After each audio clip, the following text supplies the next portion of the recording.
Hello friends, आज हम chemistry के ऑब्जेक्टिव क्वेश्चन डिस्कस करेंगे जो Bihar board intermediate sent up examination 2020 में पूछा गया है। हमने प्रीवियस लेक्चर में मैथमेटिक्स के ऑब्जेक्टिव क्वेश्चन एंड फिजिक्स के ऑब्जेक्टिव क्वेश्चन अपलोड कर रखे हैं, साथ में एक्सप्लेनेशन भी बताया है। अगर आप वो वीडियो नहीं देखें तो उसका डिस्क्रिप्शन में लिंक मिलेगा, नहीं तो इस वीडियो के एंड में मिल जाएगा, वहाँ जाके आप देख सकते हैं। तो आज हम केमिस्ट्री के ऑब्जेक्टिव क्वेश्चन डिस्कस करेंगे हिंदी में और इंग्लिश में, साथ साथ एक्सप्लेनेशन भी बताएंगे। तो चलिए पहला क्वेश्चन डिस्कस करते हैं। यहाँ पे टोटल 42 क्वेश्चन है ऑब्जेक्टिव क्वेश्चन। हम टोटल क्वेश्चन को डिस्कस करेंगे, साथ साथ एक्सप्लेनेशन भी बताएंगे। तो पहला क्वेश्चन है, निम्नलिखित में से किस प्रकार के ठोस क्रिस्टल ताप एवं विद्युत के सुचालक होते हैं? तो ताप और विद्युत के सुचालक हम जानते हैं, सिर्फ क्या होता है, धातु होता है, मेटल होता है। ताप एंड विद्युत का क्या होता है, सुचालक, यानी हीट एंड इलेक्ट्रिसिटी का गुड कंडक्टर कौन सा होगा, मेटल होगा। तो ऑप्शन सी हो जाएगा पहले का। फिर दूसरा क्वेश्चन है, डायरेक्ट क्वेश्चन पूछा है, HCP यानी हेक्सागोनल क्लोज पैकिंग इकाई सेल में परमाणुओं की संख्या है। तो हम जानते हैं 6 परमाणुओं की संख्या होती है HCP में। फिर थर्ड क्वेश्चन है, मोलत्ता की इकाई होती है। तो मोलत्ता की इकाई क्या होगी, मोलालिटी की यूनिट मोल प्रति किलोग्राम, यानी मोल पर केजी होगा। फिर 4 नंबर क्वेश्चन है, समपरासरी विलयन में निम्न में से क्या समान होता है? तो यहाँ बोल रहा है आइसोटोनिक सॉल्यूशन। समपरासरी विलयन का मतलब क्या हुआ, आइसोटोनिक सॉल्यूशन में क्या समान होता है? तो आइसोटोनिक सॉल्यूशन का ही डिफिनेशन है, परासरण दाब क्या हो जब बराबर होता है तो उसे क्या कहते हैं, समपरासरी विलयन। फिर 5 नंबर क्वेश्चन है, नॉर्मल विलयन में वर्तमान होता है, यानी नॉर्मल सॉल्यूशन में क्या होता है? नॉर्मल सॉल्यूशन वैसे सॉल्यूशन होते हैं जिसकी नॉर्मलिटी 1 होगा, 1n होगा। तो 1n का यहाँ पे डिफिनेशन होगा, 1 लीटर में तुल्य का 1 ग्राम तुल्यांकी भार, यानी 1 ग्राम इक्विवेलेंट पर 1 लीटर ऑफ सॉल्यूशन, यानी ऑप्शन सी होगा सही, ऑप्शन सी होगा। फिर 6 नंबर क्वेश्चन है, वह धातु जो तनु गंध का अम्ल से अभिक्रिया नहीं करती है। तो सल्फ्यूरिक एसिड से अभिक्रिया नहीं करने वाला हमें मेटल बताना है। तो आप मेटेलिक सीरीज जानते होंगे, रिएक्टिविटी ऑफ मेटेलिक सीरीज में सबसे पहले क्या आता है, पोटेशियम, उसके बाद सोडियम, फिर मैग्नीशियम, फिर एल्युमिनियम, कैल्शियम आता है। उसके बाद हाइड्रोजन है, इसके नीचे जो आते हैं सिल्वर है, प्लेटिनम है, गोल्ड है। तो हाइड्रोजन के नीचे जितने भी एलिमेंट है वो क्या करेगा, सल्फ्यूरिक एसिड से रिएक्शन नहीं करेगा, क्योंकि सल्फ्यूरिक एसिड में क्या होता है, H2SO4। तो इससे रिएक्शन करने के लिए क्या करना होगा, हाइड्रोजन को हटाना होगा, यानी विस्थापन रिएक्शन करना होगा। तो हाइड्रोजन के नीचे जितने भी एलिमेंट है वो क्या करेगा, हाइड्रोजन को हटा नहीं सकता। तो हमें यहाँ पे देखना होगा, मैग्नीशियम तो हाइड्रोजन से पहले है, एल्युमिनियम भी पहले है, आयरन भी पहले है। यहाँ पे क्या होगा, Ag सिल्वर होगा, जो क्या करेगा, सल्फ्यूरिक एसिड से रिएक्शन नहीं करेगा। फिर 7 नंबर क्वेश्चन है, धातु जो सरलता से ऑक्सीकृत हो जाती है, यानी वैसे धातु बताना है जो आसानी से ऑक्सीडाइज्ड हो जाता है। तो अगर oxidising nature of metal series देखें तो सबसे इजी जो ऑक्सीडाइज हो जाएगा वो लिथियम हो जाएगा, उसके बाद पोटेशियम, उसके बाद कैल्शियम है, उसके बाद सोडियम है, मैग्नीशियम है, फिर आयरन है। सबसे लास्ट में जो आता है जो बहुत डिफ़िकल्ट से ऑक्सीकृत होगा वो Ag है, यानी सिल्वर, प्लेटिनम है एंड गोल्ड है। तो यहाँ पे बोल रहा है क्या, सरलता से ऑक्सीकृत हो जाती है। तो सरलता से क्या हो जाएगा, इससे पहले जो होगा यानी आयरन होगा, इसमें से क्या होगा, आयरन। कॉपर जो होगा आयरन के बाद होता है कॉपर, Ag तो ये रहा, प्लेटिनम ये रहा। तो इसमें क्या होगा, जो आसानी से ऑक्सीकृत हो जाए, आयरन होगा। फिर नेक्स्ट क्वेश्चन है, फिर 8 नंबर क्वेश्चन है, उत्प्रेरक का प्रभाव अभिक्रिया की दर पर क्या होती है। यानी कैटेलिस्ट का प्रभाव हमें पूछ रहा है, रेट ऑफ रिएक्शन पे क्या होगा। तो रेट ऑफ रिएक्शन को क्या करता है कैटेलिस्ट, कोई भी अभिक्रिया हो रहा है तो कैटेलिस्ट क्या करता है, रेट ऑफ रिएक्शन को बढ़ा देता है, यानी ऑप्शन ए होगा। फिर 9 नंबर क्वेश्चन है, प्रथम कोटि अभिक्रिया के लिए टी हाफ यानी हाफ लाइफ पीरियड पूछ रहा है, इसका मान क्या होगा। तो इसका स्टैंडर्ड फॉर्मूला है टी हाफ लाइफ किसके लिए, फर्स्ट ऑर्डर रिएक्शन के लिए 0.693 बाई रेट कांस्टेंट, ये होगा। फिर 10 नंबर क्वेश्चन है, निम्नलिखित में सबसे कम गोल्ड संख्या किसका है। तो गोल्ड संख्या आप समझे, ये सरफेस केमिस्ट्री का पार्ट है। गोल्ड नंबर जो होता है, इससे प्रोटेक्टिव पावर हम मेजरमेंट करते हैं किसी भी सॉल का। अगर प्रोटेक्टिव पावर कम होगा किसी भी सॉल का तो गोल्ड नंबर क्या होगा, ज़्यादा होगा। यानी गोल्ड नंबर जो होगा प्रोटेक्टिव पावर ऑफ सॉल के इन्वर्सली प्रोपोर्शनल होता है। तो यहाँ पे पूछा है गोल्ड संख्या किसका सबसे कम है, तो सबसे कम जो होता है जेलाटिन का होता है, ऑप्शन ए हो जाएगा।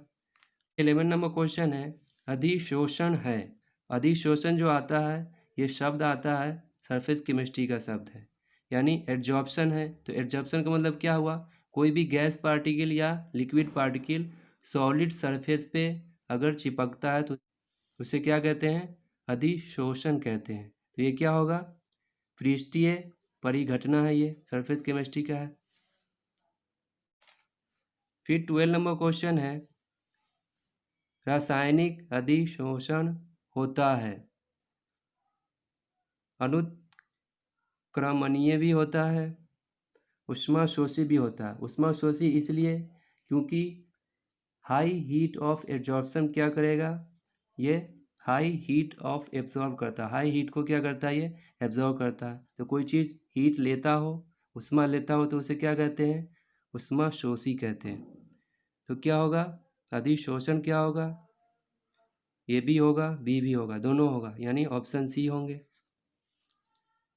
फिर 13 नंबर क्वेश्चन है, पाइराइट एस का सांद्रण निम्नलिखित में से किस विधि द्वारा करते हैं। तो पाइराइट एस क्या है, एक सल्फाइड ओर है।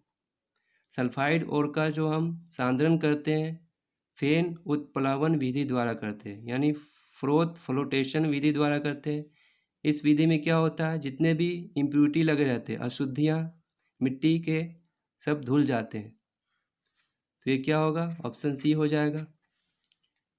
फिर 14 नंबर क्वेश्चन है, गैलेना किस धातु का अयस्क है। तो गैलेना क्या होता है, PbS होता है। गैलेना का फॉर्मूला क्या है, PbS, यानी लेड सल्फाइड को बोलते हैं। तो ये किसका हो गया, लेड का अयस्क है, बी ऑप्शन। फिर 15 नंबर क्वेश्चन है, लाल फास्फोरस आवर्त सारणी के किस ब्लॉक के तत्वों का सदस्य है। तो रेड फास्फोरस क्या है, फास्फोरस का मोलिक्यूल है P4 मोलिक्यूल। अब फास्फोरस जानते हैं कौन से ब्लॉक में पाया जाता है, P ब्लॉक का क्या है, तत्व है, एलिमेंट है। तो ऑप्शन बी हो जाएगा।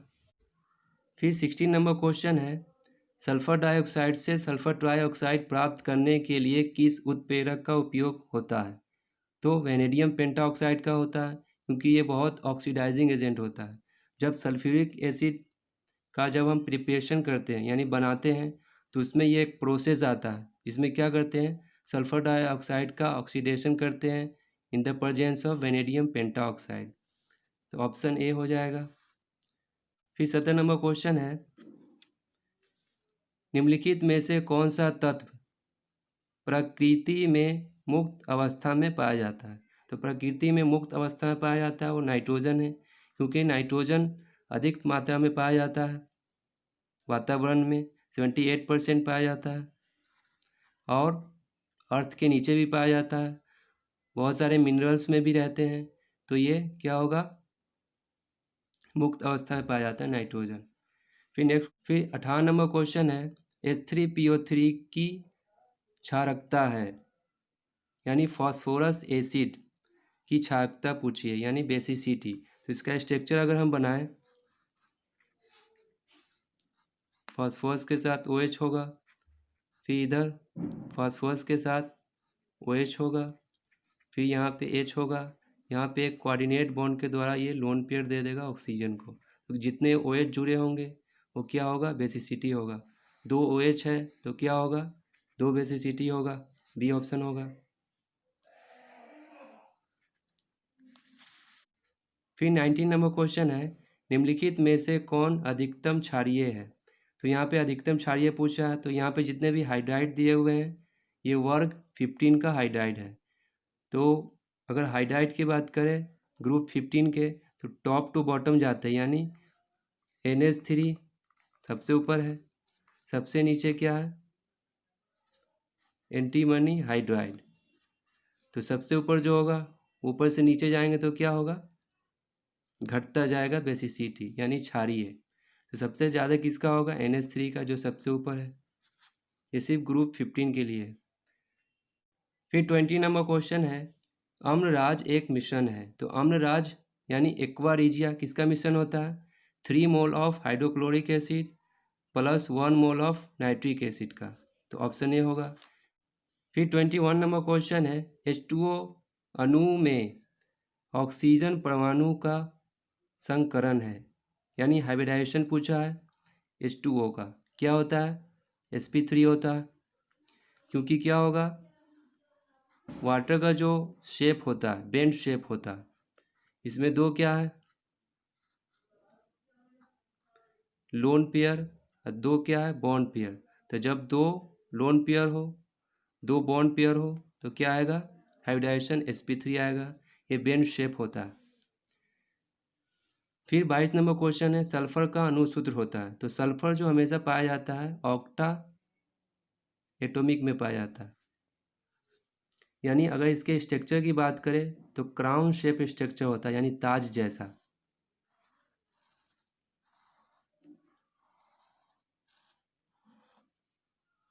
ये ताज जैसा स्ट्रक्चर होगा इस 8 मॉलिक्यूल का। जितने भी कोने हैं सब पे क्या है, सल्फर है। तो ये क्राउन शेप स्ट्रक्चर होता है एसिड मॉलिक्यूल का। फिर 23 नंबर क्वेश्चन है, ये अच्छा क्वेश्चन है, इसमें कुछ रिएक्शन करने पड़े थे। कॉपर सल्फेट पोटेशियम साइनाइड की अधिकता में घुलकर बनाता है, यानी कॉपर सल्फेट के साथ पोटेशियम साइनाइड का रिएक्शन करवाएंगे तो क्या बनाएगा। तो इसमें 3 प्रोसेस में रिएक्शन पूरा होगा। तो इसको जो सॉल्व करेंगे तो इसका रिएक्शन जो आएगा, रिएक्शन करके वो आएगा कॉपर टेट्रासाइनाइड आएगा। अगर इसका सॉल्यूशन चाहिए तो आप कमेंट करें, कमेंट के माध्यम से इसका सॉल्यूशन मिल जाएगा। फिर नेक्स्ट क्वेश्चन है, फिर 24 नंबर क्वेश्चन है, निम्नलिखित में से कौन ढलवा लोहा यानी पिग आयरन में प्रमुख अशुद्धि के रूप में उपस्थित रहता है। तो जितने भी आयरन है, पिग आयरन हो, कास्ट आयरन हो, रॉट आयरन हो, उसमें ज़्यादातर मात्रा में जो है कार्बन पाए जाते हैं। सिलिकॉन होता है, सल्फर भी होता है, मैग्नीज भी होते हैं, मगर ये कम मात्रा में होते हैं। कार्बन जो होगा अधिकतम मात्रा में पाया जाता है। फिर 25 नंबर क्वेश्चन है, डी ऑर्बिटल का आकार होता है। तो डी ऑर्बिटल का आकार जो होगा कैसा होगा, डबल डम्बेल। क्योंकि डी सब सेल की बात करें तो डी सब सेल में 5 ऑर्बिटल होते हैं, 5 ऑर्बिटल होते हैं, जिसमें से एक हम डिस्कस करते हैं, जैसे DXY है। तो इसका कैसा होगा, इस टाइप का बनता है एक डम्बेल, फिर एक ऐसा डम्बेल बनता है, डबल डम्बेल बनता है। पी ऑर्बिटल की बात करता है तो उसमें सिर्फ डम्बेल बनता है। डी में क्या बनता है, डबल डम्बेल। फिर 26 नंबर क्वेश्चन है, सोना धातु की ऑक्सीकरण संख्या होती है। तो ऑक्सीडेशन नंबर पूछ रहा है गोल्ड का, तो गोल्ड का ऑक्सीडेशन नंबर जो होता है जनरली 1 होता है। कुछ कुछ केस में +3 भी लेते हैं, मगर वो एक्सेप्शन है, अपवाद है। फिर 27 नंबर क्वेश्चन है, ये भी रिएक्शन का क्वेश्चन था, कॉम्प्लेक्स कंपाउंड का। कॉपर आयन के साथ अमोनिया की अधिकता में अभिक्रिया कर गहरे नीले रंग का संकुल बनाता है, उसका सूत्र है। तो गहरा नीला रंग का जो कंपाउंड होता है वो कौन सा कंपाउंड है? Copper tetraammine. ये कैसा होता है? गहरा नीले रंग का होता है। तो ऑप्शन क्या हो जाएगा? ए हो जाएगा। फिर 28 नंबर क्वेश्चन है, पोटेशियम हेक्सासाइनोफेरेट 2 का अणुसूत्र है। तो यहाँ नाम से पकड़िए, पोटेशियम तो है ही, सब में पोटेशियम है। अब हेक्सा बोल रहा यानी 6 साइनो है, 6 साइनो इसी में है, इस दोनों में नहीं है, तो ये दोनों ऐसे ही ऑप्शन कट जाएगा। अब फेरेट 2 बोला यानी आयरन का, फेरेट यानी आयरन होता है। आयरन में क्या है? 2 ऑक्सीडेशन स्टेट है। अब 2 ऑक्सीडेशन स्टेट किस में आएगा? अगर इस कंपाउंड को तोड़ते हैं तो क्या आएगा? आयरन हेक्सासाइनाइड पे पावर क्या आएगा? -4 आएगा। अगर इसको हम ब्रेक करें तो -4, इसका कितना होता है? साइनाइड पे चार्ज कितना होता है? माइनस, तो -6 हो जाएगा। -6 इधर -4 होगा, इसको x मानते हैं। ये कितना होगा? -1 × 6, -6 = -4, तो x = क्या आ जाएगा? 2 आ जाएगा। यानी यही वाला कंपाउंड है, इसमें क्या आ रहा है? ऑक्सीडेशन स्टेट आयरन का 2 आ रहा है। फिर नेक्स्ट क्वेश्चन है, फिर 29 नंबर क्वेश्चन है, कार्बोहाइड्रेट को जलांशित करने पर 3 से 10 मोनोसेकेराइड तक देता है, उसे क्या कहा जाता है? तो ये स्टैंडर्ड क्वेश्चन है। 3 से 10 मोनोसेकेराइड्स कौन देता है? ओलिगोसेकेराइड देता है। ये डेफिनेशन है, आप बायोमोलिक्यूल्स पढ़ेंगे तो उसमें मिल जाएगा लिखा हुआ। फिर 30 नंबर क्वेश्चन है, इस क्वेश्चन में अक्सर स्टूडेंट गलती करते हैं। H2SO5 में सल्फर की ऑक्सीकरण संख्या है, तो सल्फर का ऑक्सीकरण संख्या इसमें आएगा 6 आएगा। अब वो कैसे आया? बहुत से स्टूडेंट इसमें 8 मारते हैं। हम जानते हैं अगर सल्फर का इसका स्ट्रक्चर देखें तो यहाँ पे ऑक्सीजन आएगा पेरोक्सी लिंकेज के द्वारा, यहाँ पे एक ऑक्सीजन होगा हाइड्रोजन के साथ, यहाँ पे कोऑर्डिनेट बॉन्ड देगा सल्फर। तो जब ऑक्सीजन के बीच में सिंगल बॉन्ड हो तो वहाँ पे चार्ज क्या लेते हैं? -1, क्योंकि इसमें पेरोक्सी लिंकेज बनाता है। इस पर क्या होता है? +1, ऑक्सीजन पे -2 जनरली, इस पर भी -2 हो जाएगा, इस पर भी -2, हाइड्रोजन पे क्या होगा? +1 हो जाएगा। तो सबको ऐड करेंगे तो इस पर क्या आएगा? सबको ऐड करने पे 0 आना चाहिए, तो सबको ऐड करेंगे, माइनस को ऐड कीजिए, कितना हो जाएगा? -2 इधर हो जाएगा, -2, -4, -6, -8, और ये +2 हो जाएगा हाइड्रोजन का मिला के, -6 आ गया, तो इस पर क्या होगा? +6 होगा, ऑप्शन सी होगा। तो याद रखेंगे इस टाइप का कभी भी कंपाउंड आए तो ऑक्सीडेशन नंबर किसी भी एलिमेंट का मैक्सिमम से मैक्सिमम कितना हो सकता है? जितना उसका ग्रुप नंबर होगा, वर्ग संख्या होगा। फिर नेक्स्ट क्वेश्चन, फिर 31 नंबर क्वेश्चन है, कार्बनिक यौगिक जिसमें क्रियाशील मूलक OH होता है कहलाता है क्या? एल्कोहल कहलाता है, ऑप्शन ए हो जाएगा। फिर 32 नंबर क्वेश्चन है, सामान्य सूत्र CnH2nO वाला यौगिक है। तो इस टाइप का यौगिक जो होता है जनरली कीटोन एल्डिहाइड होता है।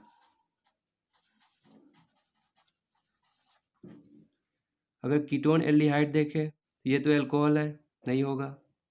ये एल्कीन है, डबल बॉन्ड, ये भी नहीं होगा। ईथर भी नहीं होता है इस टाइप का जनरल फार्मूला। अम्ल में भी नहीं होगा, क्योंकि अम्ल में क्या होगा? 2 ऑक्सीजन रहता, इसमें भी नहीं होगा। तो यहाँ पे कुछ मिसप्रिंट लग रहा है आंसर में। यहाँ पे एक भी कीटोन और एल्डिहाइड नहीं है, तो इसे आप देख लीजिएगा, इसमें से कोई ऑप्शन हमें नहीं लग रहा। फिर 33 नंबर क्वेश्चन है, CH4 यानी मीथेन में कार्बन का संकरण है, यानी हाइब्रिडाइजेशन पूछा है कार्बन का मीथेन में। तो मीथेन का अगर स्ट्रक्चर बना है तो इस टाइप से आता है। इसमें कितने सिग्मा बॉन्ड? 4 सिग्मा बॉन्ड है, तो 4 सिग्मा बॉन्ड से क्या बनता है हाइब्रिडाइजेशन? sp3, तो सी ऑप्शन होगा। फिर 34 नंबर क्वेश्चन है, बेंजीन में पाई बॉन्डों की संख्या है। तो बेंजीन में पाई बॉन्ड कितने होते हैं? 3 होते हैं। अगर बेंजीन का स्ट्रक्चर देखें तो ये है, पाई बॉन्ड 3 है, पाई यहाँ पे है, तो एक सिग्मा एक पाई, एक सिग्मा एक पाई, एक सिग्मा एक पाई, तो 3 पाई बॉन्ड है, डी ऑप्शन होगा। फिर है 35 नंबर क्वेश्चन, फिनॉल में सिग्मा बॉन्डों की संख्या है। फिनॉल का पूछ रहा है, फिनॉल हम जानते हैं बेंजीन पे क्या लगा देंगे? OH लगा देंगे। तो इसमें क्या पूछा है? Sigma bond. तो यहाँ डबल बॉन्ड तो है सब में, सब में क्या हाइड्रोजन जुड़ा हुआ है यहाँ पे।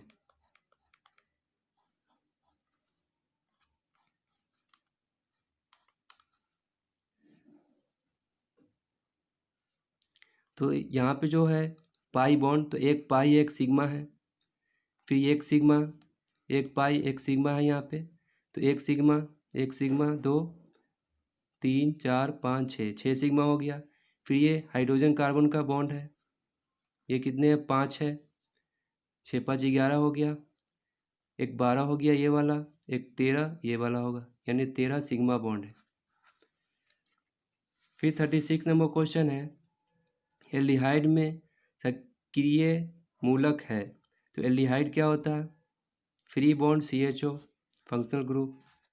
फिर 37 क्वेश्चन है, ग्लूकोज का सूत्र होता है, तो C6H12O6, ऑप्शन ए होगा। फिर 38 नंबर क्वेश्चन है, फार्मिक अम्ल नीला लिटमस को बदल देता है। तो अम्ल क्या करता है? एसिड क्या करेगा? ब्लू को रेड बना देगा, यानी आप ऐसे याद रखें, ABR, एसिड क्या करता है? ब्लू को रेड बना देता है, और बेस के लिए इसका उल्टा हो जाएगा। तो फॉर्मिक अम्ल क्या करेगा? नीले लिटमस को लाल रंग में बदल देगा, ऑप्शन ए हो जाएगा। फिर 39 नंबर क्वेश्चन है, CH3COOH यानी एसिटिक एसिड एक है। तो एसिटिक एसिड एक है, मोनोबेसिक अम्ल, डाइबेसिक, ट्राइबेसिक, इनमें से कोई नहीं। तो जितने हाइड्रोजन ऑक्सीजन से जुड़े रहते हैं उतना बेसिक होगा। तो यहाँ पे देखिए, अगर इसका स्ट्रक्चर लिख रहे हैं COOH का, इस टाइप से लिखेंगे, इधर CH3 है, तो यहाँ ऑक्सीजन से एक ही हाइड्रोजन जुड़ा हुआ है, तो क्या होगा? ये हाइड्रोजन क्या होगा? रिप्लेस होगा, तो क्या होगा? मोनोबेसिक एसिड होगा, एक ही H+ यहाँ से निकल सकता है। फिर 40 नंबर क्वेश्चन है, सिंगल बॉन्ड CONH2 ग्रुप कहा जाता है। तो ये कौन सा ग्रुप है? एमाइड है, एमाइड ग्रुप को कहते हैं, ऑप्शन ए हो जाएगा। फिर 41 नंबर क्वेश्चन है, एमिनो अम्ल यानी एमिनो एसिड में सिंगल बॉन्ड COOH यानी एसिड ग्रुप के अलावा कौन सा ग्रुप होता है? तो अमोनिया भी होता है, इसके नेम से ही बता रहा है, एमिनो एसिड यानी एमीन और एसिड दोनों रहता है। फिर 42 नंबर क्वेश्चन है, एसिटिलीन गैस को लाल तप्त कॉपर नली से प्रवाहित करने पर बनता है। एसिटिलीन का मतलब क्या हो गया? इथाइन, C2H2 इसका फॉर्मूला होता है। तो इसे क्या करना है? हमें रिएक्शन करना है रेड हॉट ट्यूब में, तो ये पॉलीमराइजेशन रिएक्शन कहलाता है। तो जैसे ही इसको रिएक्शन करेंगे, इसका स्ट्रक्चर लिख रहे हैं, red hot tube copper tube में, तो ये क्या कर देगा? पॉलीमराइजेशन रिएक्शन बना देगा।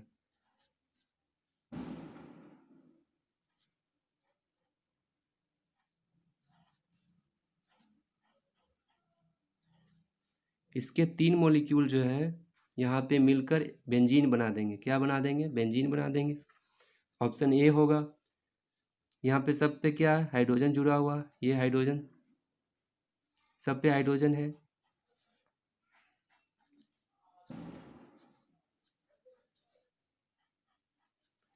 तो ये बॉन्ड ब्रेक होगा, तो ब्रेक हुआ तो ये दोनों कार्बन सेम है, तो इस पे डेल्टा क्या आएगा? माइनस आएगा, इस पे डेल्टा प्लस। फिर इसका ब्रेक होगा तो इसका माइनस, इसका डेल्टा प्लस। फिर इसका क्या होगा? ब्रेक होगा तो इसका डेल्टा माइनस, इसका डेल्टा प्लस। फिर प्लस माइनस मिलके एक बॉन्ड बनाएगा, फिर यहाँ भी एक प्लस माइनस मिलके एक बॉन्ड बनाएगा, यहाँ भी एक बॉन्ड बनाएगा। तो ये जो ट्रिपल बॉन्ड थे ये डबल बॉन्ड बचेंगे और स्ट्रक्चर जो आ जाएगा इस टाइप का आ जाएगा। ये सब क्या है? कार्बन है। ये डबल बॉन्ड बचेगा, यहाँ भी डबल बॉन्ड, यहाँ डबल बॉन्ड, ये हाइड्रोजन होगा। तो ये बेंजीन बन जाता है, ये पॉलीमराइजेशन रिएक्शन कहलाता है। तो ये क्वेश्चन आपको 3 नंबर क्वेश्चन में भी पूछा जा सकता है। तो स्टूडेंट, हमने यहाँ पे 42 क्वेश्चन डिस्कस किए हैं एक्सप्लेनेशन के साथ, हिंदी में भी इंग्लिश में भी। अगर कोई डाउट हो तो आप कमेंट में लिखिए, उसका सॉल्यूशन कमेंट में दिया जाएगा। हमने प्रीवियस लेक्चर में मैथ्स के एंड फिजिक्स के ऑब्जेक्टिव क्वेश्चन डिटेल एक्सप्लेनेशन के साथ अपलोड कर रखे हैं। अगर वो देखना है तो उसका लिंक इस वीडियो के एंड में मिल जाएगा, नहीं तो डिस्क्रिप्शन में मिल जाएगा, वहाँ से देख सकते हैं। अगर कोई डाउट हो तो आप कमेंट करें। Thanks for watching.